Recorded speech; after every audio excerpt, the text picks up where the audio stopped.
आपके साथ अक्षिता मौर्य। आप देख रहे हैं न्यूज़ 7 हिंदी। आइए नजर डालते हैं सुबह की मुख्य खबरों पर। पहलगाम आतंकी हमले में मारे गए कानपुर के शुभम द्विवेदी के पिता संजय द्विवेदी ने भारत के ऑपरेशन सिंदूर पर खुशी जाहिर करते हुए कहा, thank you Modi ji, salute army. उन्होंने भारतीय सेना की कार्रवाई को सलाम करते हुए प्रधानमंत्री मोदी का धन्यवाद किया और कहा कि सेना की इस कार्रवाई ने हमें सरकार पर भरोसा करने का हौसला दिया है। पाकिस्तान में पनप रहे आतंकवाद को जिस तरह भारतीय सेना ने कुचला है, उसके लिए मैं सेना का आभारी हूं। जब से ये खबर सुनी है, मेरा पूरा परिवार हल्का महसूस कर रहा है।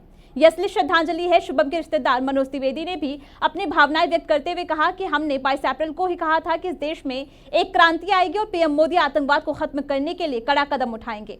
आज सेना ने हमारे बेटे को असली श्रद्धांजलि दी है, इसके लिए पीएम मोदी का धन्यवाद। इस बीच कानपुर समेत पूरे देश के कई हिस्सों में लोगों ने भारतीय सेना जिंदाबाद और भारत माता की जय के नारे लगाकर सेना की बहादुरी की सराहना की है। आज रात को 2 बजे मुझे खबर मिली कि भारत सरकार ने कार्रवाई करी है। हमारी सशक्त सेनाओं ने पाकिस्तान में आतंकी शिविर जहां चल रहे थे उन पर प्रहार किया है, निर्णायक प्रहार किया है, हमला किया है और विनाश किया है आतंकवादियों का। मैं माननीय प्रधानमंत्री जी का अभिनंदन करता हूं, वंदन करता हूं।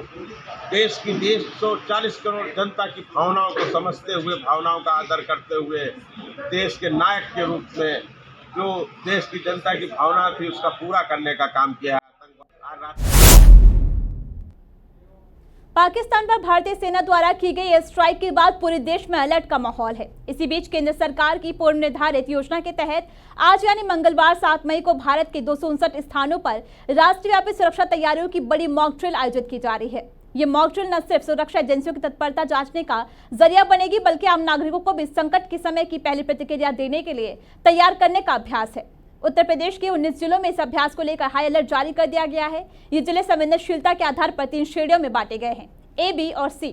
मॉक ड्रिल के आयोजन में सिविल प्रशासन, पुलिस बल, अग्निशमन सेवाएं, स्वास्थ्य विभाग और आपदा प्रतिक्रिया बल डीआरएफ को भी शामिल किया गया है। सबसे संवेदनशील माने जाने वाले श्रेणी में सिर्फ एक जिला शामिल है, नरोरा बुलंदशहर, जहां एटॉमिक पावर स्टेशन होने की वजह से सुरक्षा का स्तर सबसे ऊंचा रखा गया है। बी श्रेणी में आगरा, लखनऊ सहित कुल 14 जिले शामिल हैं। वहीं सी श्रेणी में बागपत और मुजफ्फरनगर जैसे जिले शामिल हैं। इस वर्गीकरण का आधार पर जोखिम, सामरिक महत्व और आपातकालीन स्थितियों की संभावना के अनुसार तय किया गया है। कई स्थानों पर हवाई हमले के सायरन बजेंगे और कुछ इलाकों में ब्लैकआउट भी किया जाएगा, ताकि लोगों को यह अनुभव हो सके कि युद्ध या आतंकी हमले जैसी स्थिति में कैसा व्यवहार किया जाना चाहिए।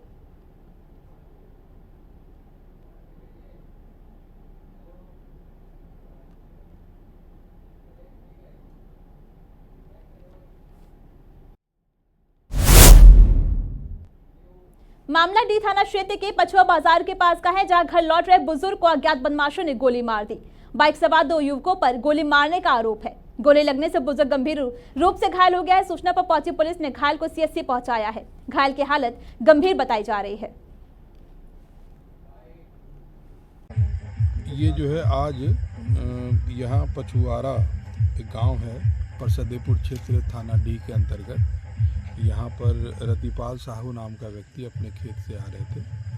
खेत से लौटते समय उनकी पत्नी भी साथ में थी। उनकी पत्नी का कहना है कि 2 लड़के मोटरसाइकिल से आए और इनके पैर में गोली मार दी और उसके बाद तत्काल इनको यहाँ से सीएचसी भेजा गया। सीएचसी के बाद इनको जिला अस्पताल रेफर किया गया है। उनकी हालत ठीक है और पुलिस जो यहाँ पे मौके पर मौजूद है और जांच कर रही है। प्रथम दृष्टया कुछ इनका रंजिशन का मामला कुछ आ रहा है, जिस संबंध में पुलिस अपनी तफ्तीश आगे कर रही है। मौके पर शांति व्यवस्था बनी हुई है। बीते 22 अप्रैल को जम्मू कश्मीर के पहलगाम में हुए आतंकी हमले का जवाब भारत ने पाकिस्तान के आतंकी ठिकानों पर एयर स्ट्राइक कर दिया है। इस निर्णायक कार्रवाई की खबर मिलते ही पूरे देश में खुशी की लहर दौड़ गई है। यूपी के प्रयागराज में लोगों ने आतिशबाजी कर और हाथों में तिरंगा लेकर भारत माता की जय के नारे लगाए। देशवासियों ने इस कदम को आतंकवाद के खिलाफ निर्णायक युद्ध की शुरुआत बताई है। प्रयागराज में जैसे ही खबर फैली कि भारतीय सेना ने पाकिस्तान में मौजूद कई आतंकी शिविरों को मिसाल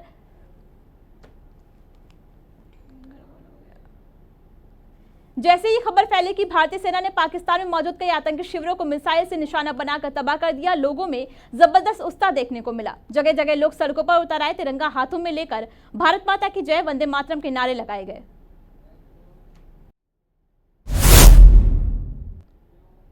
रायबरेली में गंगा नदी पर बने गंगा पुल पर कभी भी बड़ा हादसा हो सकता है। क्षतिग्रस्त पुल से हजारों की संख्या में गिट्टी मोरंग से ओवरलोड ट्रक फर्राटा भरते निकल रहे हैं। ना तो परिवहन विभाग ओवरलोड वाहनों पर कोई कार्यवाही कर रहा है और ना ही खनन विभाग। आज हम आपको दिखाएंगे कि किस तरीके से परिवहन विभाग और खनन विभाग की मिलीभगत से एक बड़े हादसे की दावत दी जा रही है। कहना यही चाहेंगे कि एक गासो गंगा पुल है जो कि काफ़ी पुराना हो चुका और 5 नंबर पिलर काफ़ी क्षतिग्रस्त हो गया है, दरारें पड़ गई हैं, कभी भी कोई दुर्घटना हो सकती है। शासन प्रशासन से यही अनुरोध है कि इसकी मरम्मत कराई जाए जिससे कोई बड़ा हादसा ना हो सके। कहना यही चाहेंगे कि एक गासो गंगा पुल है। सुबह की खबरों में बस इतना ही। देखते रहिए न्यूज़ 7 हिंदी।